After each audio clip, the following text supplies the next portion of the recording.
Tout l'arsenal dédié au développement de tout pays repose sur deux piliers majeurs. D'abord, une vision politique claire et nette, cristallisée dans un programme gouvernemental. Ensuite, les moyens financiers, matériels, institutionnels, et j'en passe, pour donner corps aux options stratégiques retenues dans la vision. La République démocratique du Congo n'échappe pas à cette approche qui est méthodologique.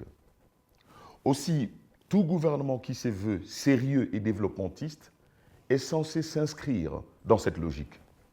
Hélas, la République démocratique du Congo fait preuve d'un criant déficit en l'un comme dans l'autre de ces deux piliers. Mais pour des raisons de temps, nous focaliserons sur les questions de moyens d'action, essentiellement les finances publiques. L'élément clé des finances publiques est constitué par le budget de l'État, appelé à juste titre loi des finances. La loi des finances, loi votée par le Parlement dans ces deux chambres, est l'une des lois les plus violées au Congo, et c'est là sans conséquence aucune. Mais posons-nous d'abord la question essentielle. Pourquoi les budgets s'érigent-ils en loi? La réponse est simple et la voici. D'abord, les recettes publiques sont une ponction sur la richesse nationale au travers des impôts, taxes, droits des douanes. Prenons l'exemple d'un impôt particulier, l'IPR, l'impôt professionnel sur la rémunération. Il s'agit là du prélèvement d'autorité que l'État fait sur les salaires de tout citoyen congolais exerçant une activité et gagnant une rémunération. Et il en est de même pour tous les autres prélèvements. Ensuite, les dépenses publiques sont faites sur base des recettes ainsi collectées par le gouvernement au travers des différentes régies financières, soit sur base des dettes contractées localement, dettes intérieures, ou à l'étranger, dettes extérieures, mais lesquelles, naturellement, devront être remboursées sur base des ressources nationales prélevées par le même mécanisme décrit ci-dessus. Ainsi, avant de prélever les ressources des citoyens et d'effectuer des dépenses sur base des dites ressources, le gouvernement est censé requérir l'autorisation préalable de la population. La dite autorisation passe par le Parlement au travers de ces deux chambres, car il s'agit des élus du peuple, votés par celui-ci pour garantir sa volonté et surveiller les usages que l'exécutif, donc le gouvernement, fait de ces ressources. Ainsi, le budget élaboré par le gouvernement, après débat au sein des deux chambres, est voté et s'érige alors en une loi dite loi des finances. Bien que loi périodique, car couvrant un exercice annuel, elle spécifie, à l'instar de toute autre loi, les acteurs, les bénéficiaires, les mécanismes d'opérationnalité, son étendue, les exceptions autorisées, etc. C'est ainsi, par exemple, qu'en matière de dépenses publiques votées par le Parlement, il existe un dispositif pour effectuer une dépense sur les ressources publiques. C'est ce que l'on appelle la chaîne de la dépense, qui comprend d'abord l'engagement budgétaire par les services bénéficiaires, qui lui aussi est assujetti à des préalables. Et le principal, en dehors de la disponibilité des ressources, est le marché public. Ainsi, aucun engagement budgétaire n'est possible si un marché public n'a pas été organisé en bonne et due forme. Ensuite, il y a la liquidation par le ministère ayant en charge le budget dans ses attributions. Il est fait dès lors qu'il existe, en faveur du service ayant sollicité la dépense, une disponibilité des ressources votées.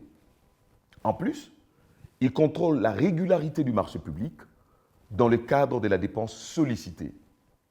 C'est d'ailleurs l'une des raisons majeures justifiant l'attachement du service de contrôle des marchés publics au ministère du Budget. Ensuite, il y a l'ordonnancement de la dépense par le ministre des Finances. À son niveau, le ministre des Finances contrôle l'existence légale de la dépense sollicitée, c'est-à-dire qu'elle a été votée par le Parlement, la régularité du marché public portant attribution aux bénéficiaires de la dépense, et enfin, ces services procèdent à d'autres types de contrôles indispensables, relatifs notamment à la disponibilité des ressources budgétaires au compte général du Trésor. Car tout paiement sans ressources disponibles va enclencher la planche à billets, source d'inflation et de dépréciation de la monnaie nationale. Ensuite, il y a le quitus fiscal du bénéficiaire de la dépense publique. En effet, l'État ne peut pas payer un opérateur économique qui n'est pas en règle avec le fisc, c'est-à-dire qui ne paye pas ses impôts. Et enfin, il y a l'existence d'un compte bancaire. Il est proscrit de faire des paiements en cash au guichet de la Banque centrale.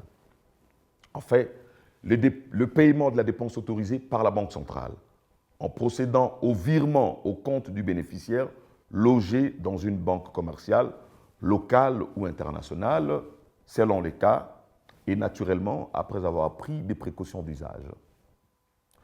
Comme l'on peut s'en apercevoir, les dépenses en mode urgence, en dehors de la chaîne de la dépense, sans disponibilité budgétaire, pour des marchés accordés de gré à gré, en faveur des bénéficiaires ne disposant pas de quitus fiscal, sont illégales et punissables.